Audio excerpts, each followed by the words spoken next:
근데 그게 김선태 다 저게 저 정도 뜰 정도면은 지나가는 건 보고도 욕했다는 거 아니야. 사실 그런 생각이 들 수 있어. 왜냐면 사람은 누구나 성장하고 싶은 욕구가 있거든. 제일 중요한 거는 의도적으로 그 생각이 들 때 바로 해야 되는 거지. 결국은 내 삶을 좀 더 발전될 수 있는 방향으로 끌고 나가는 것은 무조건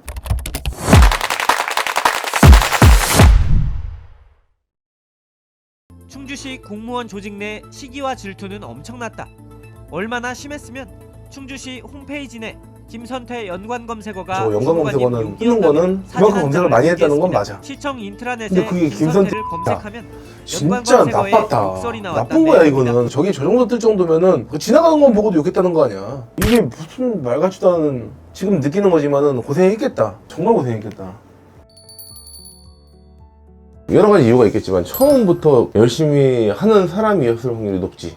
이게 누가 시켜서 한다? 불가능하거든. 그러니까 처음부터 뭘 해도 도전적으로 하는 사람이고 뭘 해도 잘해보려고 하는 사람? 그런 유형이지. 아무것도 못했다 이런 얘기 또 듣고 싶지는 않고, 그렇다고 또 하는 척하기 싫고, 이렇게도 해보고 저렇게도 해보고 제대로 한번 해보자 이런 거에 조금 특화되신 분인 건 맞아. 탤런트적으로 결국은 그 재능이 보직과 많이 떨어져서 열심히 달린 것 같다. 내가 봤을 때는 솔직하게 얘기해서 충주맨이 그만둔 것이 이 이유 때문에 100%는 아닌 것 같다. 욕을 먹으면 상처를 받거나 욕 먹는 게 두렵거나 욕 먹으면 자존감이 낮아지거나 그런 사람들이 있는가 한 반면, 적어도 김선태 주무관은 그런 거에 초월한 존재였을 것이다 라는 게 내 추측. 그게 무서웠으면 안 하기 시작도 안 했을 거고, 그리고 욕먹는 게 두려웠으면 건드리지 마세요, 나 이 영상 제대로 만들 거예요 라고 얘기도 못했을 거고, 또 하다가도 얘기 들었을 거 아니야. 지금 김선태 주무관 승진 이렇게 신의가 좀 나오는 게 있네. 2018년 페이스북 홍보관리자가 된 다음에 지자체 최초 B급 유튜브로 데뷔. 유튜브 시작할 때는 8급이었대. 근데 2021년도에 7급 주사보로 승진하고 2024년에 6급 주사로 계속 승진. 초고속 승진은 맞다. 멘탈이 일단 세신 분이고, 사실 욕만 했겠냐. 응원도 많이 했을 거 아니야. 진짜 내 생각에는 복합적으로 자기 인생을 전체적으로 놓고 봤을 때 고민이 돼서 최종 결정을 이건 한 게 아닐까. 그래서 너무 또 이분을 가지고 불쌍하게 바라볼 이유도 사실 나는 없지 않나. 6급 승진이라는 것이 당장 받는 급여 부분만 가지고 하는 건 또 아니라고 생각이 들어. 계속 했을 때는 그 위까지 또 치고 올라갈 수 있는 가속도의 법칙이거든. 그 정도 올라갔다는 것은 내가 올라갈 수 있는 최대치에 올라가 있는 거야. 그거를 또 급여로 환산할 수 있냐? 난 또 애매한 부분이 있다고 봐. 왜냐면 또 공무원 연금이라는 무시무시한 제도와 자녀 뭐 학비 지원부터 시작해가지고 혜택들이 또 다르잖아. 김선태 주무관이 나이가 엄청나게 많은 것도 아니고 만 38세시거든? 그러면은 앞으로 22년 남았는데, 내가 볼 때는 거기까지 가는 것도 내가 그렇게 가서 뭐하나 이런 현실적인 생각이 들었을 것 같아. 왜냐면 사실상 우리가 불안하기도 하잖아.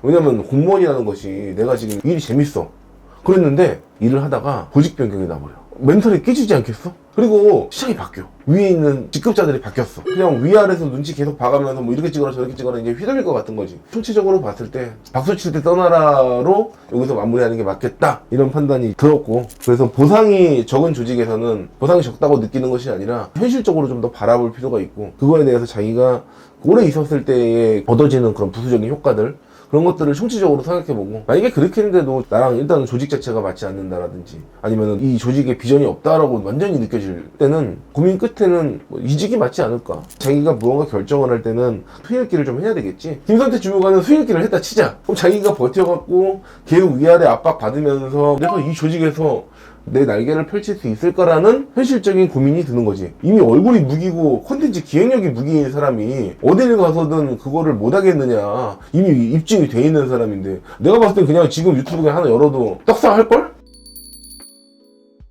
사실 그런 생각이 들 수 있어.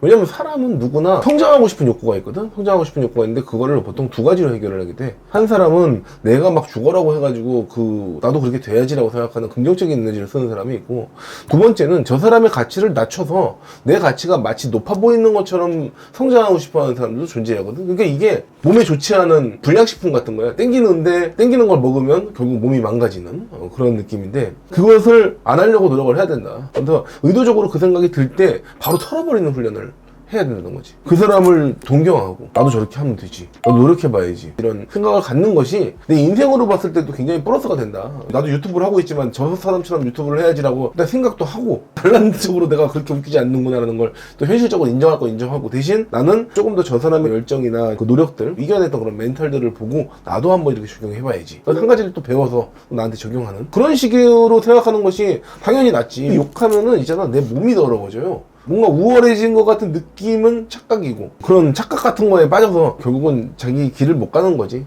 오히려 그 사람을 칭찬해주고 그 사람을 리스펙해줘라. 내 삶의 주인은 나니까 결국은 내 삶을 좀 더 발전될 수 있는 방향으로 끌고 나가는 것은 무조건 리스펙하는 것이 맞다.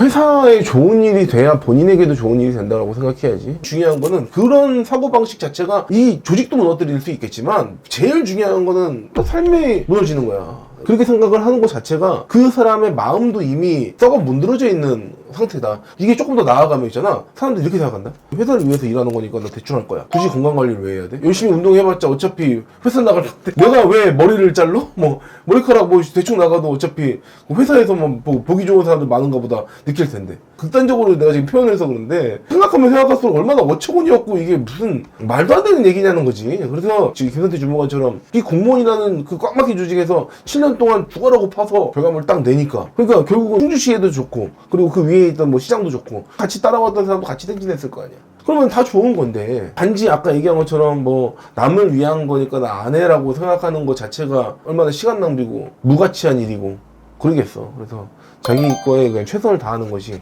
무조건 맞다. 맞지. 대신 된다고 봐야지. 칼같이 다 나가리 되는 그런 조직들이 있고, 꾸준히 이렇게 유지가 되는 안정적인 조직들이 있고 그러거든. 근데 성과를 내야만 살아남는 조직들에서 많은 사람들이 대체될 거야. 기업의 원리를 이해하면 되거든. 기업의 원리는 뭐야? 10건을 받았어. 그러면 10건을 받았을 때 한 사람이 3건을 쳐내는 거야. 근데 어떤 사람은 계속 그 한계에서 머무르는 사람이 있어. 그런 사람들은 일단 없어야 돼. 그 조직에서 없어야 되는 거고, 과일 하나보다도 한 부분이 썩으면 얘 때문에 다 썩잖아. 이렇게 얘 때문에 사람들이 썩고 있구나라는 게 보이거든. 반드시 도려내야 되는 암적인 존재인 거지. 그 친구는 정말 안정적인 조직이어도 위태위태하겠지만 공격적인 문화의 조직들은 바로 나가리지. 예전에는 우리가 경력을 가지고 얘기를 했단 말이야. 예를 들어 디자인이면 디자인 경력 7년차 뭐 6년차 이렇게 얘기했는데, 요즘은 그렇지 않아. 20년차 디자이너라고 하더라도 결국 AI 못 이기고, 신입이라고 하더라도 그 사람이 AI를 잘 다루고 쳐내는 그런 능력이 있으면 20년차 디자이너는 100만 원을 받고 디자인 하나를 한다라고 하면 얘네들은 100만 원을 받고 20개, 30개 쳐내버리는 거야. 그럼 누굴 쓰겠냐고, 기업에서. 그럼 여기서 이제 같이 해야 될 능력이 또 하나가 있지. 이 사람이 AI를 잘 다루지만 이 사람이 모르는 거 내가 많이 알고 있거든. 그것들 내가 가르쳐줘 가면서 그 조직을 키워버리는 게 그게 훨씬 더 이득이거든. 대체되는 사람들의 대부분은 현실을 부정하려고 해. 사실 AI한테 뺏긴다고 이야기하는 사람들도 종종 있는데, 그렇게 따지면 우리는 모든 걸 뺏겼어. 컴퓨터한테도 뺏겼을 거고, 핸드폰한테도 뺏겼을 거고, 결국은 그 사람은 AI한테 뺏긴 게 아니라 세상의 발전에 뺏긴 거지. 결국은 브랜딩이 생기는 원리가 일단은 기본적으로 실력이 배경이 돼야 그 다음에 브랜딩이 생기는 거야. 브랜딩이 생기려면 내가 그 분야를 씹어먹는 정도의 퍼포먼스가 나야 되거든. 개인 브랜딩의 핵심은 결국 결과물이고 실력이다. 나는 후배 중에서 프로그래머가 있는데 지금 20년차 된단 말이야. 일과 관련된 것이 아닌데도 불구하고 지금도 공부하고 계속 코딩을 해보는 거야. 그거 왜 하냐 내가 물어봤어. 내가 그랬더니 그 친구가 내가 이거 안 하면 뒤처진다는 거야. 보통 연차가 쌓일수록 자기가 갖고 있는 것만 가지고 먹고 살려고 하는 느낌이 있는데, 이 사람은 계속 발전하려고 하고 계속 공부하려고 하니까 자기의 그런 성과물을 내는 사람이 되지 않을까? 이걸 근무유연성이라고 그러는데, 그 근무유연성을 갖춘 사람이 결국 살아남는다. 세상은 변하고 있어. 지금도 시시각각 변하고 있고, 지금까지도 그래왔지만 앞으로도 더 그 사람이 무엇을 하고 있느냐, 무엇을 해내느냐를 가지고 입증받아야 되는 시대가 됐다. 그러니까 지금 중요한 거는 그거지. 옛날에는 똑같은 비용을 주더라도 이 정도 기준만 요구했다라고 하면, 지금은 오히려 기술이 발달하다 보니까 훨씬 더 높은 퍼포먼스를 요구하는 시대가 너무나 당연시하게 되고 있고, 김선태 주무관 이번에 한 것처럼 다른 사람 신경 쓰지 말고 타인의 평가나 기준에 휘말리지 말고 오직 내 기준 딱 하나 세우고 나만 보면 돼. 다른 사람들의 평가만 가지고 나를 평가하지 않기 때문에 결국은 내 실력이 중요하니 내 실력을 올릴 수 있는 최선의 길을 찾고 결과로 증명하자. 오케이.